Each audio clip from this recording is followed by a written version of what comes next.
Assalamualaikum warahmatullahi wabarakatuh. Perkenalkan, nama saya Alicia Rafapella dari Prodi Ilmu Komunikasi dengan NPM 22360100023. Pada kesempatan kali ini, saya akan mengerjakan tugas review dari salah satu video yang ada di YouTube Uta Bicara, yaitu dengan judul Nasib STR dalam Cengkraman Mafia Pendidikan Kesehatan sebagai berikut.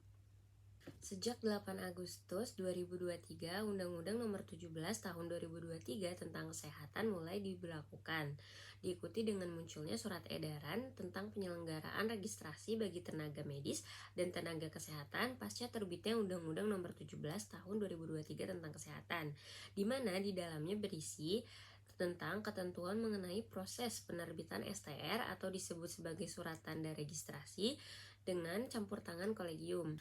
Tanggapan Bapak Dr. Rudoyono Darsono, praktisi hukum dan pendidikan UTA 45 Jakarta mengenai Undang-Undang Nomor 17 Tahun 2023 tersebut beserta surat edarannya adalah hal itu sebenarnya untuk dalam bidang kesehatan dan juga organisasi keprofesian itu sangat baik.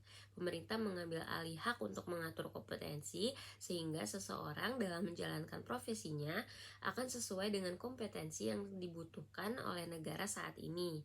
Namun, sehubungan dengan adanya kericuhan pembuatan STR akibat beberapa oknum organisasi kesehatan dengan konsil atas nama negara yang mempersulit para calon apoteker, karena para calon apoteker ini harus mengeluarkan jumlah uang yang bisa dibilang tidak sedikit, dan untuk mendapatkannya harus melakukan sebuah ujian yang seharusnya tidak diperlukan lagi karena para calon apoteker ini sudah mendapatkannya dalam kurikulum. Berdasarkan UU Nomor 17 Tahun 2023 tentang Sistem Pendidikan Nasional, sebelum pemerintah membentuk kolegium, perguruan tinggi berhak untuk mengeluarkan sertifikat kompetensi. Namun, hal tersebut masih membuka peluang bagi organisasi profesi untuk penyalahgunaan kekuasaan dan kewenangan mereka. Pemerintah harus segera membuat kebijakan kompresif untuk menyelesaikan masalah mafia ini, mafia kejahatan dan kesehatan. Pemerintah harus segera membuat kebijakan komprehensif untuk menyelesaikan masalah mafia pendidikan kesehatan ini. Kebijakan tersebut harus mencakup penegakan hukum dan juga perbaikan moral para pejabat pemerintahan dan orang-orang yang ada di organisasi kesehatan. Pemberian hukum diberlakukan untuk memberikan efek jera bagi para pelaku mafia kejahatan, lalu perbaikan moral juga diperlukan dengan harapan mencegah praktik korupsi dan kolusi.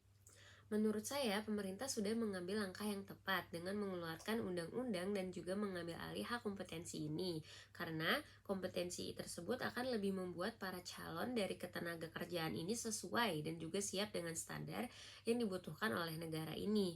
Dan juga langkah ini dapat membuat berkurangnya tingkat korupsi dan juga kolusi yang dilakukan oleh mafia pendidikan kesehatan yang ada di organisasi kesehatan.